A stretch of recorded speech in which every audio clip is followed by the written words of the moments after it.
When I tell you we drove to Birmingham, we drove. The med flight left around 2 o'clock. Around 2 o'clock. That's Journey now, y'all. That's her jumping around playing. But when I tell you that med flight left around 2, we left. We gassed up and got to Birmingham. The time said that we would make it there around 3:50. We got to Birmingham, and of course, when we parked, it took us a while to find the entrance to the ER. We walked 3 or 4 blocks. Okay, we walked 3 or 4 blocks, but I was trying to get to my baby. But when we got there, she was just laying up there like a grown woman, just sleep, peaceful, and and I felt so much relief when I laid eyes on my baby. But if your baby ever swallows a battery, give them honey immediately. And I think you're supposed to give it to them like every 10 minutes after they swallow a battery. But me being not educated about that, about the battery thing, I didn't know to do that. And I didn't even know that she had actually swallowed the battery. But once I realized she had swallowed it, we got her to ER here in Limestone County. We got her to Athens Hospital.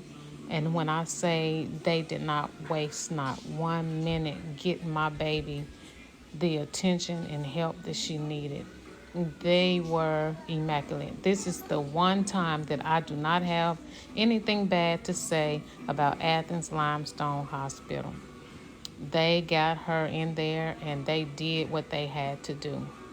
And I'm gonna tell you, we got to Birmingham probably around, well, the time that we were supposed to get there was 3:50. I think we got there about 3:40, and we were home around 7. But when I say I was exhausted and tired, and I don't know how I made it there and how I made it back, but I know the Holy Spirit, the Most High, was with me and guiding me. There were moments I felt like I was just floating. There were moments I felt like it was a dream. It just felt like it was not real because I felt like I had all the safeguards in place. When I say my home is on lockdown, because Journey is autistic, and we think that she has pica, or whatever it's called, because she puts everything in her mouth. She wants to taste everything. She will eat. She will eat dirt. She will eat, paper, whatever. You know what I'm saying? So I have to keep an eye on her. We have all the doors locked to all the rooms, the extra rooms that we don't use. And I don't care how careful that you are, kids will find, they will find a avenue to get to things. And I was in the process of moving furniture around, moving my desk, as you can see, back into my room. The desk that you see there, I was moving it back into my room, and the drawers had things in it. She took her little tail and got in that drawer before I could take everything out. But right now they are empty, nothing is in it. But everything that contains a battery that I feel like that she can open, stuff that's not in use, especially, I'm going to get rid of. And things like remotes and stuff like that, I'm going to get some Gorilla Tape or something, and I'm going to add that extra layer of protection so she can't get into it. I'm telling you, I had no idea how dangerous those batteries were. I never even really thought about it. You know what I'm saying? Until it actually happened. Never think that it can never happen to you. Never think that you can be that that you're safe, because when I say I'm on lockdown, I am on lockdown. I got my cabinets locked, my drawers locked, with the kids' safety locks.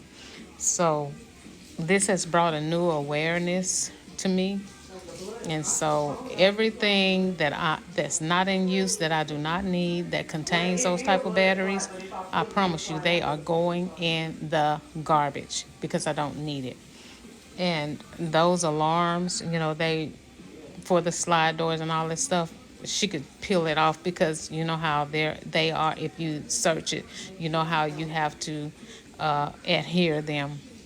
And Journey is strong. I'm telling you, she's strong and she's smart. But with her condition, which most of you guys already know, she's autistic. So they explore, they touch, they touch, they try, and they do. Okay? If they could, they would climb on top of the house. Believe me, I know. So just be aware. I just want to bring awareness to the battery thing because it happened to me. Yes, it happened to me. And I love my baby. And we're still not out of the woods yet. I have to check her next 3 bowel movements to make sure there's no, internal issues, no bleeding in her bowels and all that stuff. But being that it passed, that's good. That's great because that's what we wanted to do because we didn't want her to have surgery to have it removed. But y'all, I'm so thankful and I just give praise to the Most High that she did pass it. But when I say this weekend has been awful, it's been heinous, it's been traumatic, it's been exhausting. Ooh, but I feel so much better, and a burden has been lifted off of me because she did pass it. And so, we have to make sure that there's no internal bleeding because, like I said, those batteries can cause so much damage to the inside. And I didn't even realize it. But I thank God. I thank God for the swift movement of the medical assistance that we got. And I'll talk to you guys again later sometime. I may do a live, but thank you so much for watching the live. Like it, share it, okay? And I appreciate you guys. Bye. Mwah.